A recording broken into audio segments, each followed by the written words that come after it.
আসসালামু আলাইকুম। পঞ্চম গণবিজ্ঞপ্তিতে আবেদন ইতিমধ্যে শুরু হয়েছে। পঞ্চম গণবিজ্ঞপ্তিতে কোন পদে কতটি ফাঁকা রয়েছে কোন জেলায় সে সংক্রান্ত ভিডিও আপলোড করতে চেয়েও অনেক লেট হয়ে গেছে। আজকে আমি দেখাবো কিভাবে আপনারা এটি চেক করে নিতে পারেন। যারা এখন আবেদন করেনি মূলত তাদের জন্য ভিডিওটি। লিস্ট অফ ভ্যাকান্ট অর্থাৎ ngi.teletalk.com.bd এই ওয়েবসাইটে যদি আপনি যাওয়ার পরে রিক্রুটমেন্ট সাইকেল 5 এখান থেকে আপনি পাচ্ছেন এখানে list of applicant list of vacant post, তারপরে ইনস্টিটিউট ডিস্ট্রিক্ট কোন বিভাগের মধ্যে আপনি দেখতে যাচ্ছেন সেই বিভাগের নাম লিখে কোন কোন জেলার সার্কুলারগুলো আপনি দেখতে চান সেই সার্কুলারগুলো দেখতে পারবেন। এখন জেলা দেওয়ার পরে উক্ত জেলায় যে পদগুলো আছে সবগুলো একসঙ্গে দেখাচ্ছে। এখানে আপনি শো থেকে বাড়াই নিতে পারেন। 10টি ছিল, আমি এখানে 100টি, অর্থাৎ এক পেজে 100টি পদ দেখা যাবে এখানে। আর কোন পদে দেখতে চান সেই পদটি আপনি এখানে স্পেসিফিক লিখে যেতে পারেন। আমি সোশ্যাল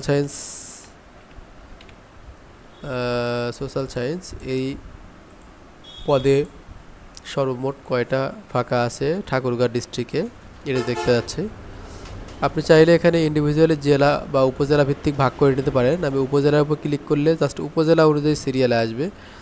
আমি উপজেলা অনুযায়ী সিরিয়াল করে নিচ্ছি যেন আমার দেখতে সুবিধা হয় কোন উপজেলায় কয়টা আছে। তো এখান থেকে মোটামুটি ঠাকুরগাঁও উপজেলায় 13টি পদ ফাঁকা আছে আমি দেখতে পাচ্ছি। আচ্ছা, 13টি এখানে। আমি যদি আবার অন্য একটি উপজেলায় যাই, নীলফামারী, ঠিক একইভাবে আমি এখানে পেস্ট করে দিচ্ছি সোশ্যাল সায়েন্স। এখানে 10টি দেখাচ্ছে, মোট 9টি পদ ফাঁকা আছে। গোটা উপজেলায় 9টি দেখলাম। এরপরে যদি আমি আরেকটা উপজেলায় যাই, পঞ্চগড়ে গিয়ে যদি আমি এখানে দেখি, এখানে দেখা যাচ্ছে 7টি পদ ফাঁকা আছে। তো বিভিন্ন উপজেলা জেলা ভিত্তিক যে পদগুলো সেগুলো আমরা এখান থেকে দেখতে পাচ্ছি। আবার যদি শুধু লেকচারারগুলো দেখতে চাই তাহলে এখানে যে অ্যাসিস্ট্যান্ট পোস্ট, এই পোস্টের উপর ক্লিক করলে ক্যাটাগরি ওয়াইজ পোস্ট অনুযায়ী আপনার সেজে যাবে। যেমন এখানে হয়তো পোস্ট কম আছে, আমি যদি অন্য একটা পোস্ট দিই, ইংলিশ লিখি, এখানে ইংলিশ দিলাম, দেখেন ইংলিশ দেওয়ার পর অ্যাসিস্ট্যান্ট টিচার আসছে। আমি যদি পোস্টের উপর আবার ক্লিক করি শুধু লেকচারার গোটা ডিস্ট্রিক্টে মাত্র 2টা আছে। এরপর এফতে দায়িত্ব বেশ কয়েকটি রয়েছে। এরপরে অন্যগুলো মোট 46। এখানে 5টি পেজ। আমি যদি এখান থেকে 10 করে দিই, 100 করে দিই, তাহলে এক পেজের মধ্যেই মোটামুটি সবগুলো দেখতে পাবো।